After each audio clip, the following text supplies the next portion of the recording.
Dahil tanyag din ang koron sa diving hubs ng mga turista, kumikitang malaki ang mga diver stations dito.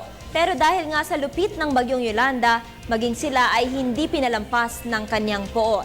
Balitaan mo kami, Snow Badwa. Samot-saring paraan ang ginagawa ngayon ng mga taga-Coron, Palawan para ipagpag ang sarili mula sa pagkakasadlak kay Super Typhoon Yolanda na tumama sa bayang ito noong nakaraang linggo. Ang mamang ito, nasa mahigit 4 na milyong diving equipment ang na-wash out kasama ng kanyang establishmento sa Barangay Lambingan. Ito ang kalunos-lunos na sinapit ng kanyang dive center ilang oras matapos ang hagupit ni Yolanda. Nagkalat ang kanyang mga bangka, wasak ang mga speedboat, inanod ang mga kagamitan, pati ang kanyang opisina nabakbak mula sa kinatatayuan. Marami kaming napiktuhan pero pinaka-worst ang sa akin dahil buong structure ko ubos. Hindi ko ina-expect yan. Bakit po? Kasi sanay na rin ako sa mga bagyo, hindi ko akalain na ganun pala kalakas yung...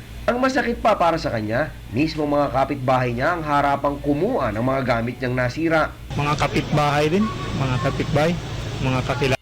Yung iba, ang katwira nila, na-salvage na namin to, ba't pa namin ibibigay sa'yo? Yun ang katwiran eh.